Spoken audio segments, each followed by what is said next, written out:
Nous sommes avec Olivier Guénec, peut-être avec Benoît Serre, qui est notre invité. Benoît Serre. Ah, Benoît Serre. Pour parler de la semaine différenciée pour les parents séparés qui fonctionnent en garde alternée. La semaine différenciée pour... donc nous changeons de sujet. Exactement. Et nous le disons à nos auditeurs. La semaine différenciée pour les parents séparés. Si vous nous écoutiez un petit peu. Qui fonctionne en garde alternée. Au lieu d'être sur votre portable. Bon, grâce à Europe 1, on y voit plus clair sur cette annonce du Premier ministre. Gabriel Attal, le gouvernement veut proposer aux agents de l'État d'expérimenter cette semaine. Concrètement, les employés travailleront moins quand ils garderont leur enfant. 4 jours et 33 heures de travail.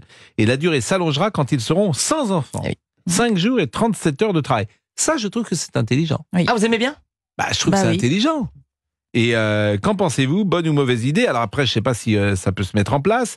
Si vous êtes divorcé, est-ce difficile de tout gérer au quotidien ? Nous sommes avec Benoît Serre, qui est donc vice-président de l'Association nationale des directeurs des ressources humaines. Bonjour, monsieur Serre. Bonjour. Merci d'être avec nous. Avec plaisir. Bon, c'est une bonne idée. Ça va peut-être être une usine à gaz, mais en soi, en théorie, je trouve que ça part... D'une bonne intention. Bah oui.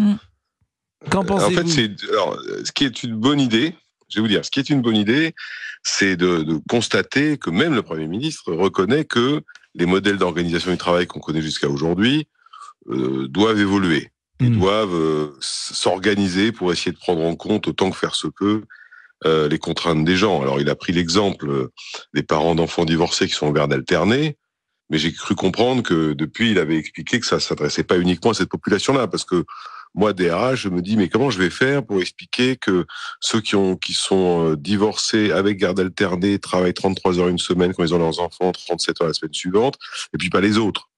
Ça veut dire que je pense qu'il faut... c'est une mesure intelligente dès lors qu'elle permet, sans désorganiser le fonctionnement collectif de l'entreprise, de mieux prendre en considération les contraintes réelles, légitimes des uns et des autres, des parents divorcés comme des autres. S'il n'y a pas de garde alternée, de toute façon, je ne comprends pas votre interrogation. S'il n'y a pas de garde alternée, vous dites aux parents très simple. Vous pouvez avoir le sujet avec des parents aidants, oui, mais ça, c'est autre... avec des tas de situations personnelles qui sont également source de contraintes. Oui, mais elles sont continues. Elles sont continues. Si vous êtes handicapé, c'est une situation continue. Est-ce que là, la situation de garde alternée, par définition, elle est une semaine sur deux. Quand vous organisez quand vous essayez d'organiser le fonctionnement d'une entreprise, ce qui vous guide souvent, c'est quand même l'équité de traitement, quoi. Oui, mais alors vous êtes en train de me dire déjà non, quoi. Vous êtes monsieur non. Vous êtes monsieur non, vous dites c'est intelligent, c'est bien, c'est truc. Mais voilà, c'est l'administration. Vous dites monsieur non. Je vous dis oui, vous me dites pour ne pas le faire, vous dites c'est pas équitable vis-à-vis de quelqu'un d'autre qui va me demander ça. C'est ce que vous me dites. Vous devriez dire formidable, je m'y attelle demain et je le fais. Voilà, monsieur Serre. Vous êtes monsieur non. Je vais finir, vous me permettez ? Oui. Non, ce que je veux dire par là, c'est que... peut rien faire, de toute façon. Cette idée-là, elle s'applique dans la fonction publique, très bien. Je pense que c'est important que les entreprises retrouvent leur liberté de s'organiser comme elles l'entendent. Si elles veulent le faire de cette manière-là, pourquoi pas. Si elles veulent passer à 4 jours avec réduction de temps de travail, pourquoi pas. Sans réduction du temps de travail. Bon. L'important, c'est qu'on n'ait pas de normes par le haut. Alors ça, j'entends ça et je peux souscrire à ça. Mais par exemple, dans votre entreprise, vous êtes DRH d'une entreprise de combien de personnes ? Oui. Il y a 7 ou 8 000 personnes quand même. 7 ou 8 000 personnes. Bon. Est-ce que vous savez sur ces 7 ou 8 000 personnes, combien de personnes sont divorcées ? Non, absolument pas. Oui, mais ça, vous devriez le savoir. Si vous me permettez, si moi j'étais DRH, je pense que je devrais le savoir. Parce que vous devez connaître les gens qui travaillent dans votre entreprise et de savoir, de connaître leurs conditions. C'est quand même important.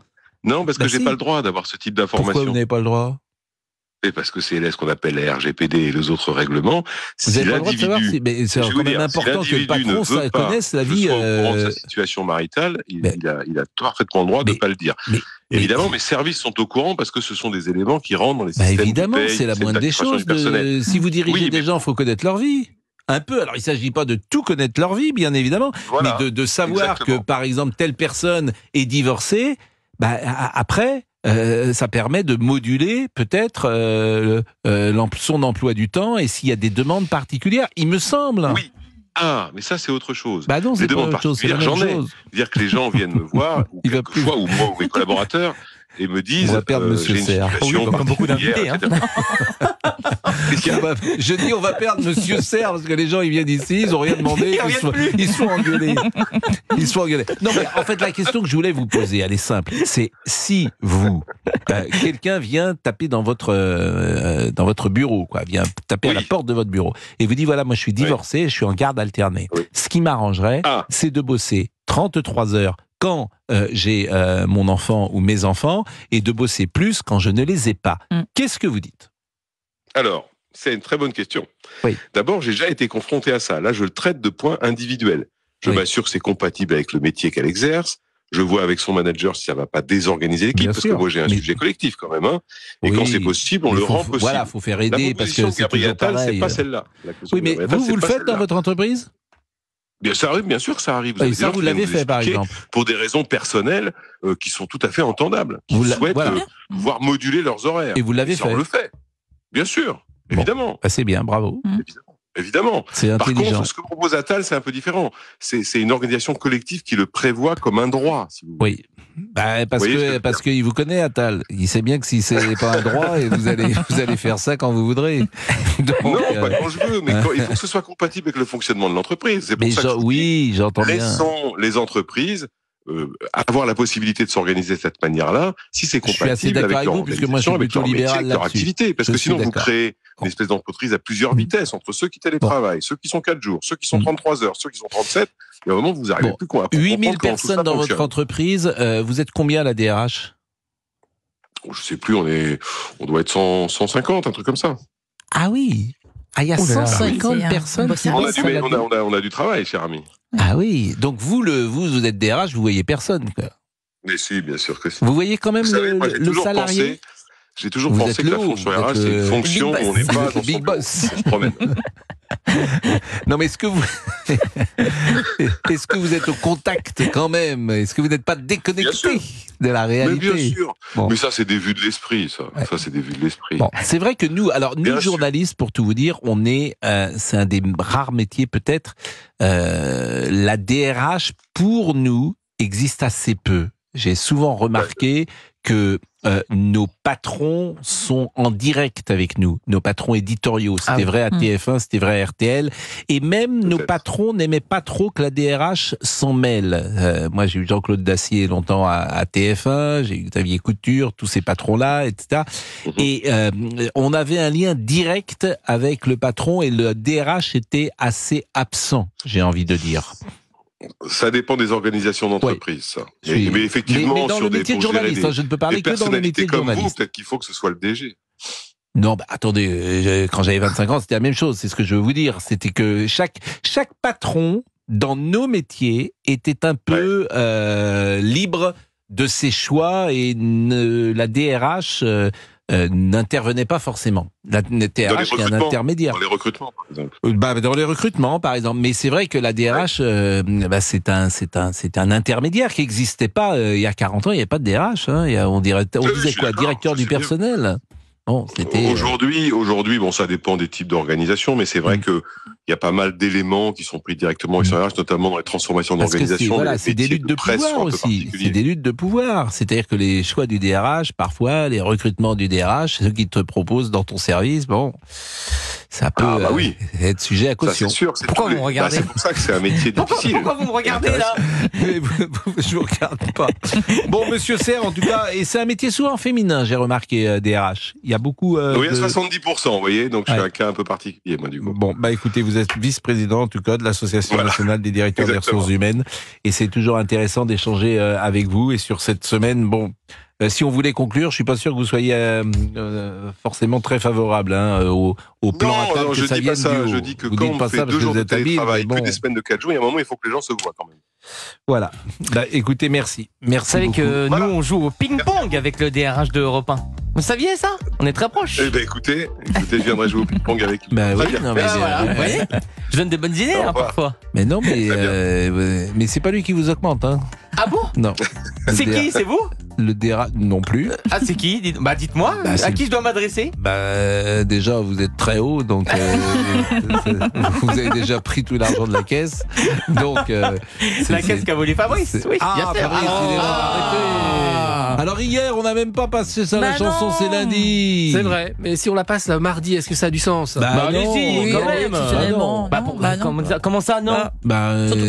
C'est passé. Donc on va pas passer du tout, c'est lundi de la semaine. Il le dit, c'est mardi en plus dans la chanson. Hier, mais faut pas. Ça va être une semaine nulle. Pardon, hein, mais sans c'est lundi, ça n'a pas de sens. Vous comprenez? Il faut le mettre au moins une fois. Je suis d'accord. Surtout qu'on a des belles versions. Vous êtes mou. On a très belle version des personnes de l'équipe d'Europe 1. C'est vrai? De celle on a travaillé. On l'entendra lundi prochain. Non. Si vous voulez, je dis. Franchement. Bon, on marque une pause. Tout se passe bien autrement? Vous avez récupéré? Difficilement, ouais. On refait surface après le week-end difficile. Bon. À cause de Laurent Tessier. Oui. Monsieur Florian Carassou-Maillan, tout va bien? Est-ce que votre agencement d'appartement grâce à Pig Casso... Ah oui, Pig Casso. Le cochon qui peignait. Le cochon qui peignait et qui refait votre appartement. Il est parfait. On fera un vernissage dans pas longtemps avec tout ça. On sera invités, j'espère. Ça nous fait plaisir.